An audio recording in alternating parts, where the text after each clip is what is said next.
éternel. Alors ensuite, il y avait l'histoire de Corée, Dathan et Abiram. Je ne reviendrai pas dessus, je l'ai déjà fait brièvement, parce que il y avait l'histoire de la vache rousse, et dans l'histoire de la vache rousse, il y avait deux choses. Il y avait des mystères cachés que nous avons vus en détail. Je ne reviendrai pas sur tous les détails, c'est impossible. Mais dans l'histoire de la vache rousse, il y avait des mystères cachés, même les sages d'Israël le reconnaissent, le disent, l'expliquent. Et ce qu'on ne peut pas expliquer par la raison, c'est bien par le Saint-Esprit qu'il faut le faire. Yeshua a accompli la Torah et tout nous parle à son sujet. Donc il n'y a que dans le Messie que nous pouvons trouver une explication à l'histoire de la vache rousse. Et c'est dans l'histoire de la vache rousse que reposait le fondement de notre salut et de notre purification obtenue en Yeshua, et l'assurance de notre salut et de notre purification qui ne repose plus sur nous, mais qui est pleinement fondée sur lui. Parce que on a vu comment Yeshua a accompli ce sacrifice à la perfection. Il y avait différents symboles, rouge qui est la couleur du péché, à l'image du sang qui irrigue notre corps. Nous sommes imbibés dans notre péché, et c'est pour ça que Yeshua a pris sur lui un manteau écarlate lors du procès qui fut le sien pour l'amener à la crucifixion. Et on nous dit de cette vache rousse aussi qu'elle ne devait pas avoir porté le joug, autrement dit ne pas avoir été soumis à un maître ici-bas, c'est-à-dire au maître du monde ou à la religion des hommes.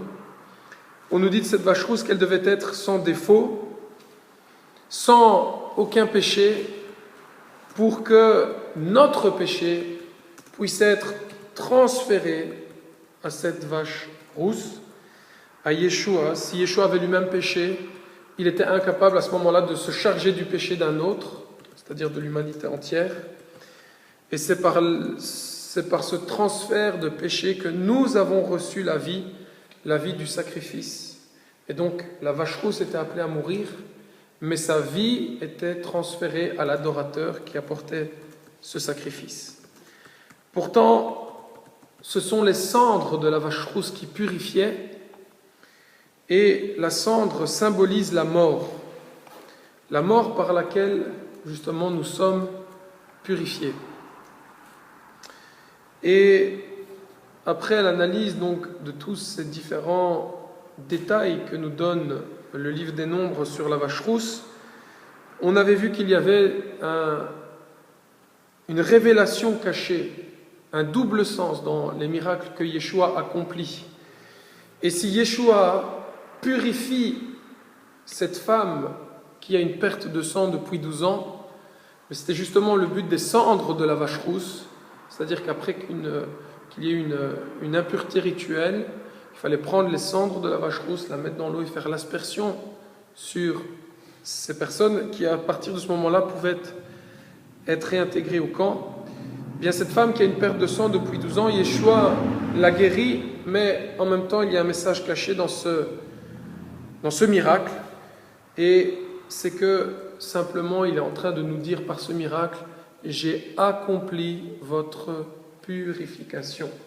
C'est accompli, c'est fait, c'est en moi que vous trouverez la purification, les cendres de la vache rousse. Il est quand même intéressant de noter que cette femme va toucher les tzitzit du vêtement de Yeshua. Et les tzitzit symbolisent, une fois de plus, la parole de l'Éternel. Elle symbolise la Torah de Dieu.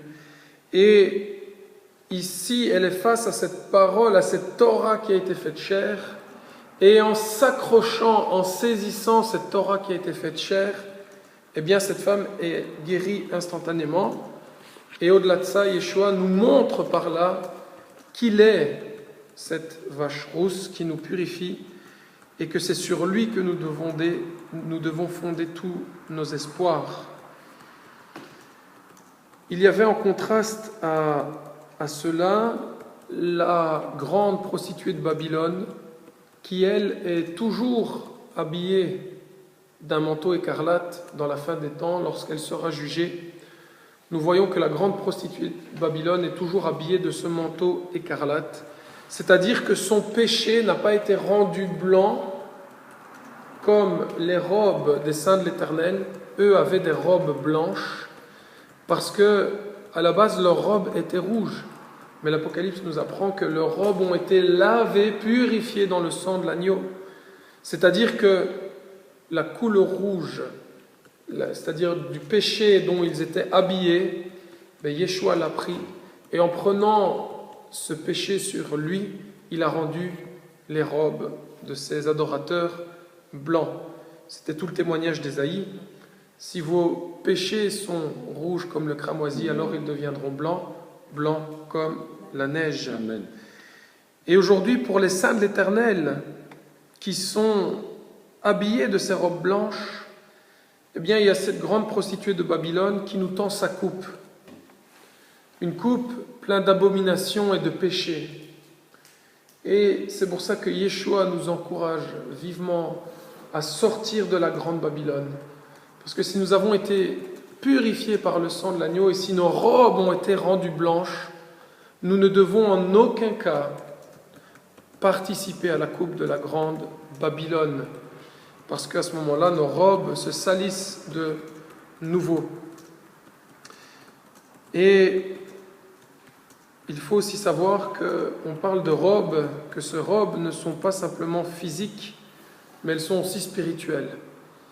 La Torah juge nos actes, mais l'Éternel, lui, est celui qui est capable de rentrer dans nos pensées, dans nos consciences. Et là, il voit si nos pensées et nos consciences sont pures ou impures. Et c'est là tout le sens du monde des béatitudes. Yeshua nous dit, il vous a été dit que vous ne commettrez pas un acte d'adultère. Mais moi je vous dis que si votre cœur, c'est-à-dire donc si en pensée vous désirez une autre femme, vous avez déjà commis l'adultère. Et l'alliance en Yeshua, elle a ce pouvoir de nous purifier, non pas juste dans les apparences extérieures, non pas juste dans nos actions, mais a le pouvoir de nous purifier jusque dans nos êtres au plus profond, au point où nos pensées ne seront plus impures, mais elles seront pures en lui et par lui. Et ça, c'est aujourd'hui la recherche de tous ceux qui sont en alliance avec Yeshua, c'est que nous n'ayons pas juste les apparences de sainteté, mais qu'à l'intérieur de nous-mêmes, oui, à l'extérieur, nos apparences doivent être en accord avec les commandements de l'Éternel, c'est irrévocable, mais bien plus important que ça, à l'intérieur de nous-mêmes, nos pensées doivent être pures. Et si l'intérieur de la coupe est pur, alors l'extérieur de la coupe suivra de manière naturelle. Et il y a enfin dans le livre des Nombres ces 3 parachas qui ne font qu'une quelque part, Balak, Pinchas et Matot. Je ne reviendrai pas sur l'histoire de Balak et Pinchas, mais je voudrais, parce que c'était nos parachas de ces 2 dernières semaines et on les a assez développés et je pense que c'est encore assez frais dans nos mémoires, mais je voudrais quand même prendre le chapitre 31 de Matot, versets 1 et 2 de Nombres, du livre des Nombres, oui. Nombre 31, versets 1 à 2. Et donc, on avait vu Balak qui avait fait appel à Balaam pour maudire Israël, ça ne marche pas, les malédictions sont changées en bénédictions par l'Éternel. Puis on voit qu'ils vont échafauder un plan plus meurtrier que la sorcellerie qu'ils avaient entamée contre Israël, qui n'avait pas de pouvoir sur eux. Ils vont envoyer des femmes séductrices, et il va y avoir beaucoup de morts dans le camp, 24 000. Et on a vu que Pinchas, finalement, était celui qui amènera la solution par le zèle pour la sainteté qu'il l'a animé pour son Dieu. Il a obtenu une alliance de paix, un sacerdoce perpétuel. Bon, on a vu que tout ça a été accompli en Yeshua Mashiach. Et on pourrait penser que le point final se trouve dans l'action de Pinchas, eh bien l'histoire continue. Et c'est là où il faudra mettre le point final à toute cette histoire. C'est dans le chapitre 31, versets 1 à 2. L'Éternel parla à Moïse et dit, et c'est le sujet de notre paracha d'aujourd'hui, dans la paracha de Matot, « Venge les Israélites sur les Madianites. Tu seras ensuite recueilli auprès de ton peuple. » Eh bien là, il y a un parallèle étrange à faire. C'est que l'Éternel, malgré le fait que Pinchas a mis un terme à l'action destructrice des femmes séductrices qui avaient une emprise sur certains enfants du peuple d'Israël, eh bien, l'Éternel dit ensuite, même si Pinchas a mis un terme, même si maintenant les femmes séductrices ne sont plus au milieu de vous parce qu'elles ont été détruites, eh bien, il y aura un jour de vengeance pour ça.